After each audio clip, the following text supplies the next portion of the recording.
Hello, everybody. Thank you for joining us on an episode of PropTech Pioneers, the spinoff from Thank You for Your Reply real estate podcast. Today, we're talking to Stephanie Betters, the CEO of Left Main REI, which is a platform she developed for real estate investors, and among other things. Stephanie, thanks for taking the time today. Hey, thanks for having me. What I want to give you a chance to kind of tell your little bit of backstory of how you got this all started. What was the main like the specific pain point in the real estate investment industry that sparked your idea for Left Main REI, and how did your personal experience as an investor influence its development? And also, obviously, please tell what the name of it means. Well, so the name where the name left main REI comes from is from the left main coronary artery. It's kind of nerdy, but my background is actually not in real estate or in software. It's in medicine. So I was a nurse practitioner in cardiothoracic surgery for 10 little years or so here in Charlotte, North Carolina, while we were building our real estate investment portfolio, and therefore also left main the software came up.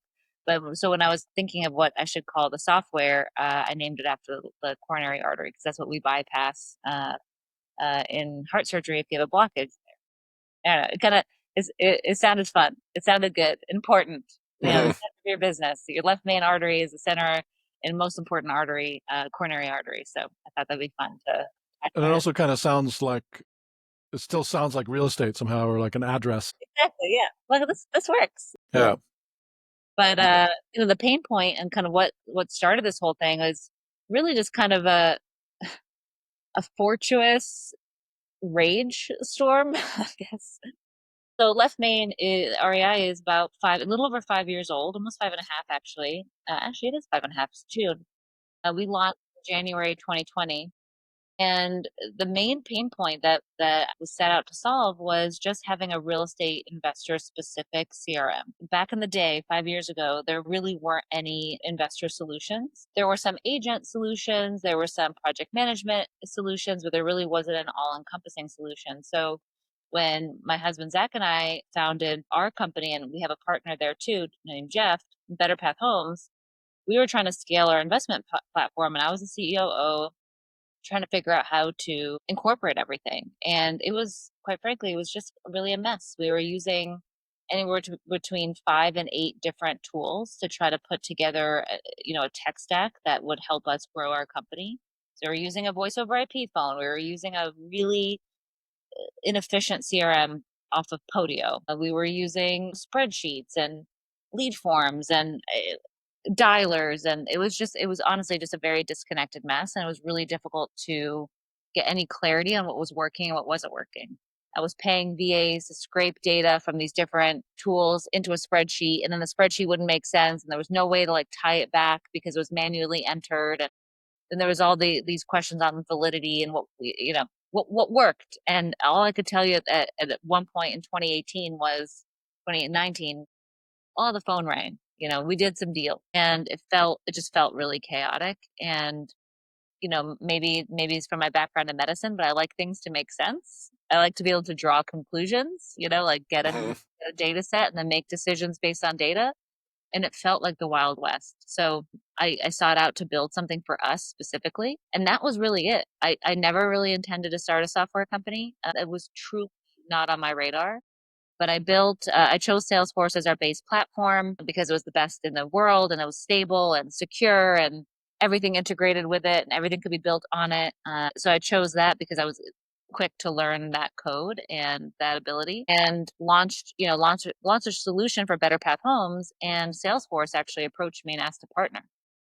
So I was like, what's that look like? And then kind of went down that rabbit hole, and I was like, you know what? No, I think there's a larger go to market here. I think there's a lot of people who need a solution like this. Why not me? Why not? And it kind of came at a really, really good, like timely crossroads with Better Path Homes, because in January 2020, they just promoted one of our project managers to take over my role as COO. So I was already kind of stepping out of active operations, and I was going to be training him and spending the next 6 months to a year kind of offboarding. And it was the same month that Salesforce signed a deal with me. So I was like, okay, well, maybe this is what I'm meant to do next. So let's see where it goes. And now here we are 5.5 years later, you know, thousands of customers, well beyond just the original goal of creating a CRM. Now we've forayed into data and AI and a more even more integrated solution for investors. So, the pain points in general were organization, clarity, visibility, integrations, having a one-stop shop.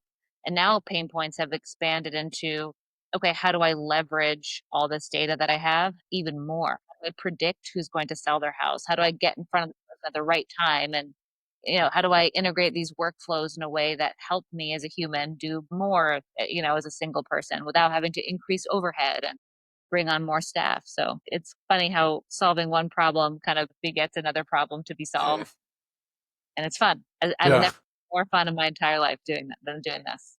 Well, that means you're on the right path, Yeah, the better path. Yeah. the better path, if you will. You see that? See, it's Yeah. very nice. Yeah. Mhm. Well, just as a way of talking about Left Main, what the capabilities are, can you give us like a real world example of how it transforms like the typical real estate process and real estate investment process and what kind of results your clients are seeing? Yeah, I mean, I think the best way to describe it is like a business operation system for investors and agents as well. That part has also developed as the tides have changed with real estate transactions in general, more and more investor activity is happening. So more and more traditional agents are incorporating investor transactions into their everyday as well. But really, it's the core, it's your business operation. So it helps investors from marketing to lead management to sales management, like appointment management, offers, underwriting, to transaction management, the due diligence process, the dispositions process if you're wholesaling, and if you're flipping, the project management piece of it. So it's kind of the center of the wheel, if you will. And that was always the idea. How can we centralize everything into one platform that does it all well, and then also in a seamless way? The idea is that if a lead pops into your system, it should feel like a river. Like the river just kind of carries the pebble down to the transaction, right? So there's integrated workflows and automation inside that business operations that kind of help things move along and bring to the surface things that you as a person should do. Like automation is fantastic and AI is fantastic, but it's best if it triggers things for you as a human to do that only you could do. And what are you the best at? You're the best at talking to homeowners with a problem or with a house to sell. So how can we put the humans in a situation where that's all they do is talk to qualified people with a house to sell that you want to buy, right? Or that you can help list. So the system kind of facilitates all that. And we've taken that same thought process forward with things like property sales AI and deal signals, which are these kind of supplemental products that sit on top of the base operating system. And that's where we're leveraging a lot of publicly available data and then digesting it and knitting it together so that it can help facilitate the CRM workflows and the human workflows. And there's a lot of back end stuff that supports that, but the overall idea and what it does is it solves those problems for investors. It helps you talk to more people who are going to sell their house and only the people who you can help over time. Okay. So what it helps people do, obviously I can speak for myself and my own data with Better Path Homes. You know, we have a great success story with it. We went from spending $100,000 a month on marketing, doing 50 deals a year, to spending $35,000 a month on marketing and doing 200 deals a year. With the ability to do so much more with less because we understand what works and what doesn't work. We were able to streamline a lot of stuff. That's our story, is truly being able to scale in a successful way. I think people can scale and then immediately go out of business, right? Because like you scale a system that's broken, it makes it worse, right? Hmm. So, that's our success story. And we find the same with our customers who use it.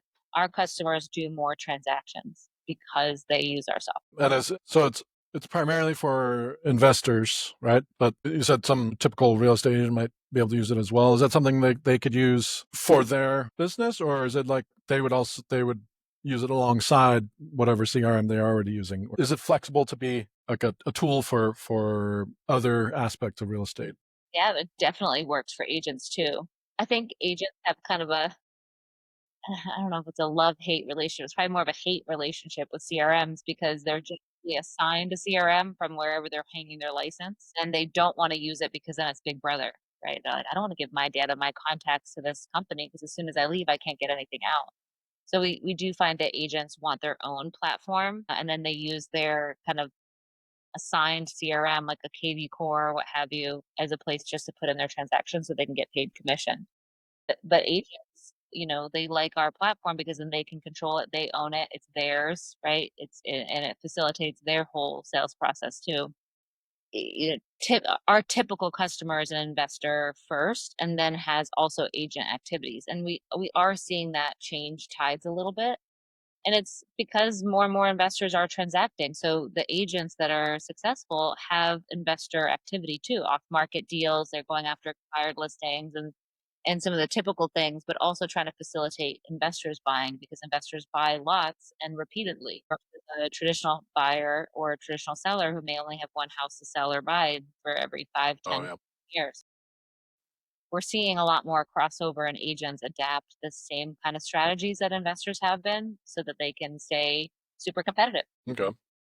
And then so with deal signals, that pretty cool little add-on. Can you explain how that works to identify the investment opportunities? And did you face any kind of technological barriers when you were developing that?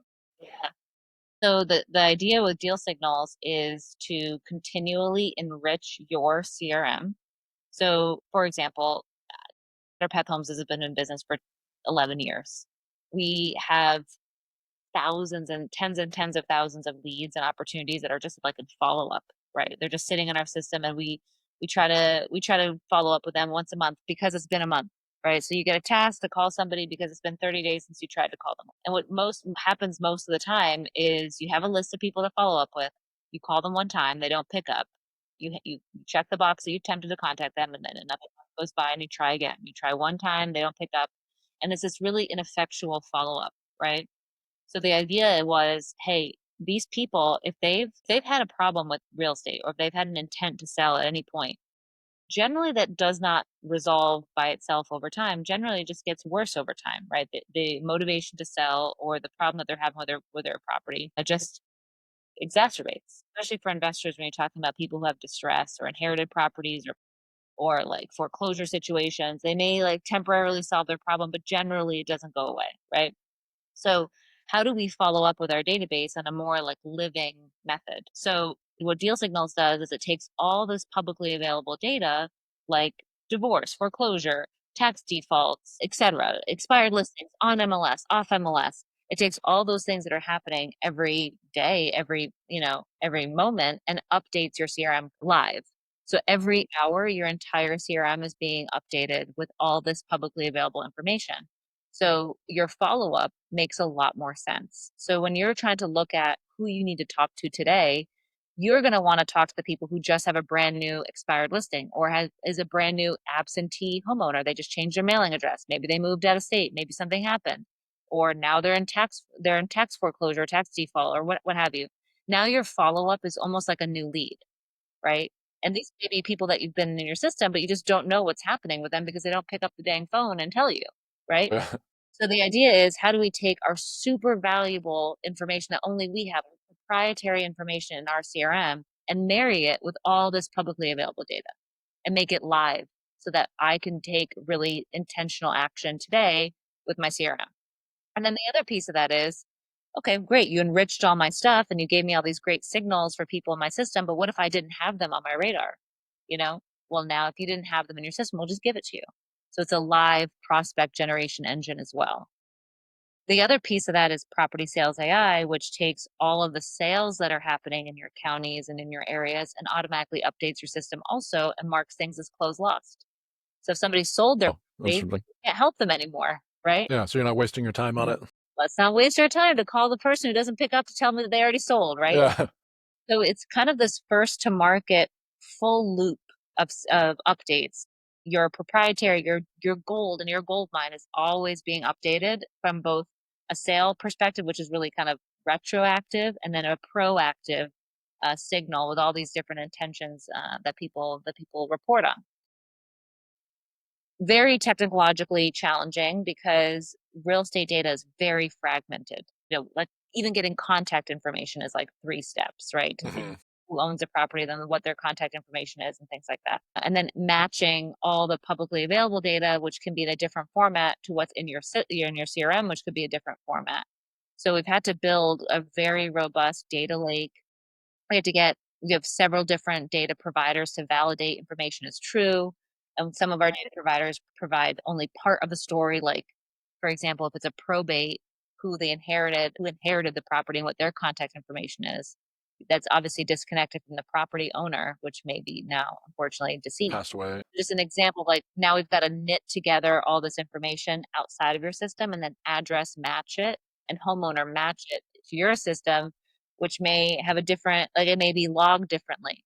So the homeowner's name may be slightly different, the address may be slightly different, especially if you have something like northeast or highway or routes. And the way people log that and type that in on a web form is different than the way it's publicly recorded. So Hmm. it's a very interesting challenge to figure out a way to knit that all together. And so we use AI, we use LLMs to bring all that, and then we can make these really great API connections into each customer's org as one by one, so they have their own thread of very proprietary information just for them. And because we have that on a singular basis now our AI engine learns not only all this publicly available information, which we can give it some algorithmic thinking, like, hey, a person in foreclosure with an auction date next week is a lot more valuable than the person that doesn't have an option date or just got divorced, right? Like, we can give it some weights to begin with, and then the AI can learn. And it can learn, Rich, you are more likely to do deals in this zip code because of all of the transactions you've done after you've engaged with this information.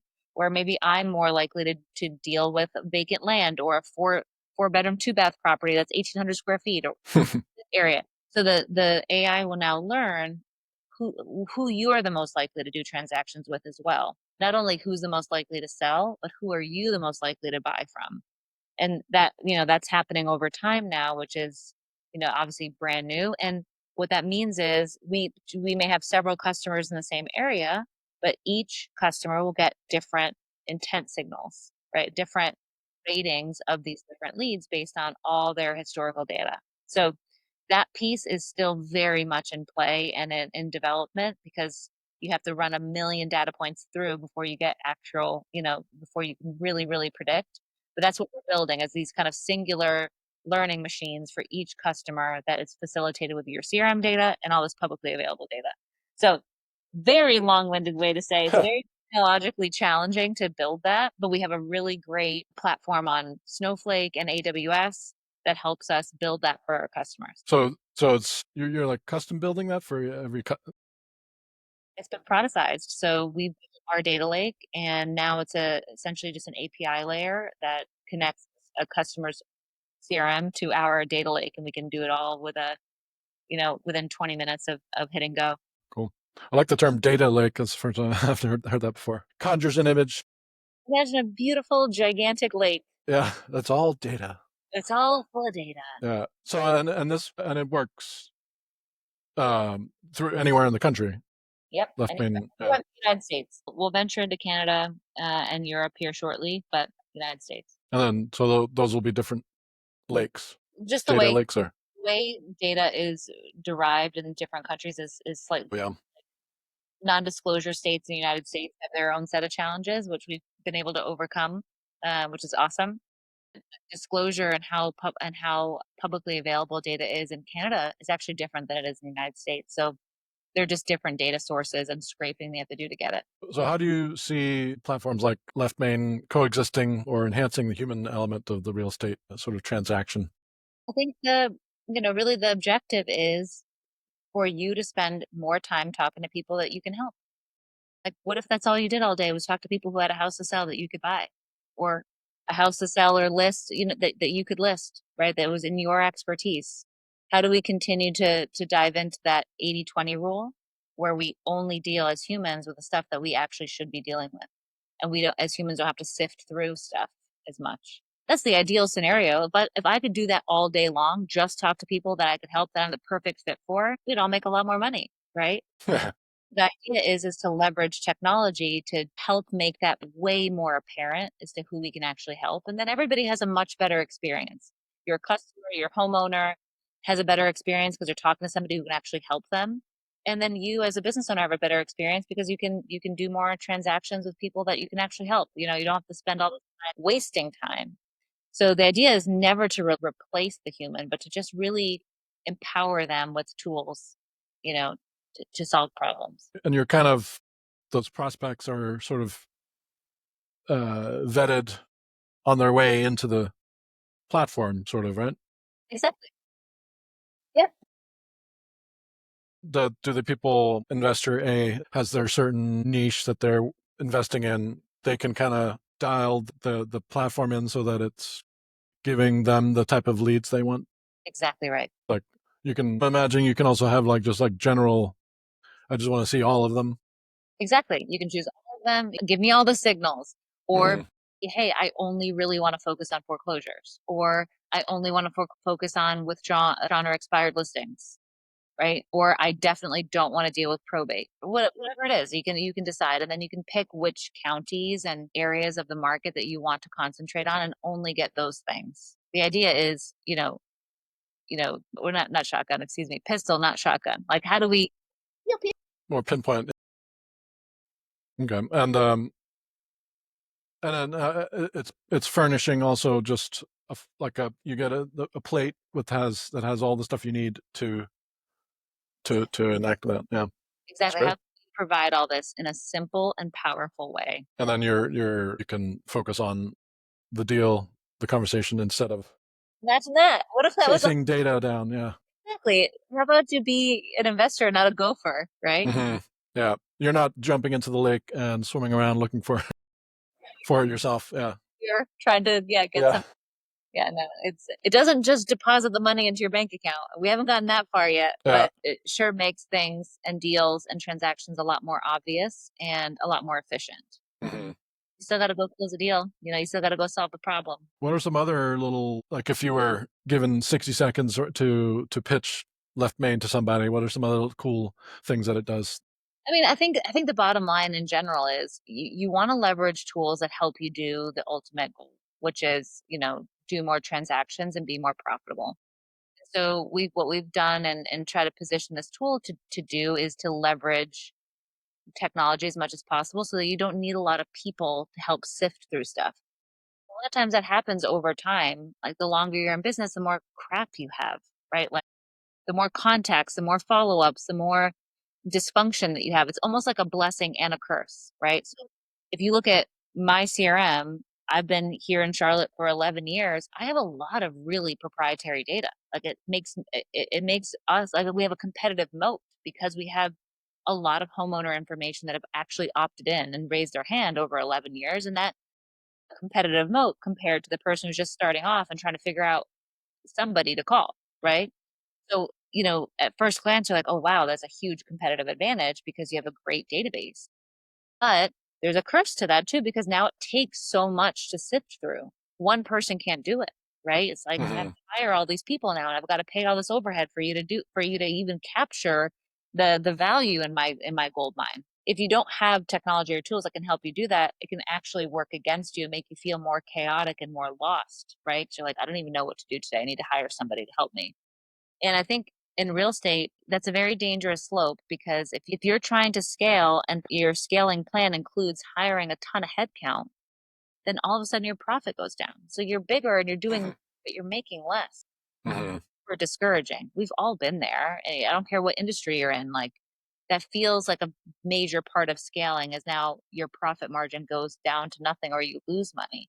So what Left Main is positioned to do is leverage technology. So you don't need to do that. So you can keep the competitive moat. You have your database, you have this incredible proprietary information. Let's just make things more obvious, you know? So it feels like a really simple way of explaining it. It's very difficult from a tech standpoint to put that all together. And I'm not diminishing that at all, but the users, you don't need to know how difficult it is. Yeah. You care about is you can click a button and know who to call, right? Hmm. So that's the idea and kind of the overall pitch, I guess. What emerging technologies or trends do you believe will significantly impact real estate investment tech in the next 2, 3 years? And how are you positioning yourselves to kind of stay ahead of that? I think AI is extraordinarily disruptive right now. I think it's similar to this internet boom, of the 90s, truly, where we're all sitting on this precipice of, hey, this is big. How do we truly get our arms around it? So, I think AI can be divided into kind of two general categories. And one is AI that's focused on data, and then AI that's focused on conversations. Like, chat bots, and either that's text or voice AI. And then there's, kind of the side that we leaned on, and how do we like take data and make it more predictive, right? And draw conclusions on like lots and lots of data. So Left Main as a product has leaned towards the data side. How can we crunch more and provide insights and predictions? And then I think there's a huge developing arm of AI, which is going to very much play into real estate, and that's that conversational AI. Can we replace some human activity with a chatbot? You talk to somebody on the phone and not even know it's not a human, you know? I think that is very, very much a very early stage. It's the worst it's ever going to be, and it's already pretty good. Yeah. It's like dang good. So there are a lot of companies that are going that way as well. And I think that will be very disruptive and interesting to bring into real estate. I think it provides a good experience. We are already interacting with similar things, like when you call a bank and you have to go through this phone tree. Give me 2 words on how you want to, be helped or whatever. We're already engaging with it to some degree. So I think it can be a better customer experience to have a more intuitive interaction with a computer than it is like to press one or to enter the last, Hmm. credit card number or whatever it is. So I think there's some low hanging fruit there for sure. And some companies that will come up with really, fantastic solutions for us in that vein. But I think it's going to be challenging and disruptive at the same time. I don't want to ever get into a situation where we replace the most valuable thing that we have, and that's human connection. And I'm hoping that these solutions will basically just tee up more effective human interaction instead of Hmm. trying to go down the path of replacing it. Because I think Hmm. that's just a terrible experience to walk around and only deal you know, with like an idiot computer. It doesn't understand you. Or not be sure if you're dealing with a computer too. Like I think that's we're in that uncanny valley right now or whatever, where we're like, Yeah. I think there's people that are like, yeah, embracing it. There's others that are very much against it, afraid of it, and then there's people in the middle that are like, don't really know which way they fall on it, but don't have a strong opinion one way or another. And it's like, I think right now that's what I kind of struggle with setting up chat bots and things like that. Is I almost want to, I've experimented with having it be pretend like it's human and try to fool people, so to speak, but also, or go the other way where it's like, hi, I'm your friendly chatbot. Well, how can I help you today? That way, people know what they're dealing with. They're not feeling. I just feel like more people would feel bamboozled by if they don't know that they're speaking to an AI thing that when they call a number or whatever. But so I think we're still in that kind of messy middle where we're before we figure out exactly where we stand against our AI overlords. I mean, I think as long as it results in something effective, then it's great. Hmm. We've all been forwarded to a call center overseas where like you're talking to somebody who understand you and you're like, okay, what are you saying? What is this? And then you're repeating. Even when you're talking to a human, it's a super uncomfortable experience because no one's understanding each other. I think there's an opportunity to have that, just replicate that with a computer where it just sucks still, right? Like where they're misunderstanding you and like you're not getting to the point where your problem's being solved. I think the best use case is to have the computer facilitate an effective conversation, and period. So if Hmm. that's our goalpost, we can use some of these chat bots to help get you to the right person right now. That can be the solution. And then when you talk to the right person, we all know how that feels. You're like you call the cable company and you finally get a human that can help you, and you're like, Yeah. Hmm. oh my God, okay, great. This is what I'm trying to do. And they're like, great, no problem. Blah, blah, blah. Who cares if you had to talk to a bot before that? Like as long as you get to the end goal where your problem is solved and somebody understands you, great. Hang up, right? Does it solve your problem, and does it solve it quickly and efficiently? Yeah, exactly. Yeah. Because I've been there where we're like we call some customer service and then we don't get the solution, or they tell us we have to do something else and then we have to call back, tell the whole story all over again, and like, Yep. And then now you talk to the seventh person, you're pissed, you're a terrible yeah, they're a terrible person. Yeah, it's not good. I mean, I think it's getting there for sure. Yeah. And there's a lot of opportunity in real estate because there's so much human interaction, and it's Hmm. such a personal thing to sell your house or to buy a house, and such a big decision for people. And there's so many folks involved with, with even family members, with lawyers or title companies, with, agents or investors. There's inspectors, appraisers. There's Hmm. so many humans involved in a transaction that there's a lot of opportunity to streamline that and get less overwhelming, you know? Yeah, and just for like so much of it is speed to lead, and particularly with new prospects calling in, calling a phone number, you don't answer it, then they go to the next one on the list. And if you just have a AI or even like a missed call text back thing that kind of tries to get that person into your pocket instead of going to the next realtor or whatever, even that can be helpful Yeah. I mean, immensely in the real estate. if people talk to somebody who can help them, they generally stop looking for somebody to help them. Yeah, yeah, true. So when looking back, so you said it's been about 5 years that you've been developing this, and now you got like thousands of users. Can you have any stories from the early days where like the first sort of like amazing kind of results success story you were seeing from the like people that were trying it out? I mean, obviously your own agency, um, the Better Path Homes, was your first impetus to develop it. But do you have any where it's like, oh yeah, this person that was beta testing it and they did X or Countless. I have countless success stories. I also have a lot of failure stories too, on things that we really messed up, which I think I've learned a lot more from those than that's the true. success stories. But I mean, I think, in the early days, it was just really refreshing for our customers to have something that was built for them, and we've had customers triple their business. We've had customers, increase your business 10%. And that means different things based on their stage. Making an extra $1 million a year, when that's 10% growth for you, that sounds pretty great. If you're up and comer and you're trying to figure out how to double and triple, our software helped you do that. I think that's a different story too. Maybe that means you're doing 10 more deals a year. Maybe that means you're doing 50 more deals a year. The very vast majority of our customers, and because not everybody's the right fit and it doesn't work for everybody, right? But the vast majority of our customers grow using our platform. And it depends on what your goals are and what that looks like for you. But it's been really rewarding to see that come to fruition, and hear those feedback stories from the customer base. And that's what keeps me going, because it's personal to me. It's yes, my own business was obviously very influenced by it, but I feel like I'm pretty deep rooted in the investor community, and these, especially in the early days, these were my friends. We were in masterminds together, trying to figure stuff out together. We're like banging rocks in a cave somewhere. And so to have a solution that works for them and helps them grow, even if it's just a little bit, right, is a huge win story for me. Yeah, so you were just recently at real estate conference, was that? Yeah, I just had 2 actually. I was at the REI Summit, which is the Better Life Tribe with Brandon Turner, and then I was at the Collective Genius last week. So do you feel like there's like gaining a lot more momentum with your company? Sure. My last question before I let you go is that so as the CEO of a prop tech company for serving mainly real estate investors, do you have any advice for any like other entrepreneurs that are looking to solve problems in this kind of space or in the real estate space in general? I think my biggest piece of advice is work on honing your problem statement and articulating a problem. In other words, articulating a problem that you want to solve. I think I think as entrepreneurs, once you see opportunity, you want to gobble everything up, and you kind of lose sight of exactly what it is that you're trying to solve for.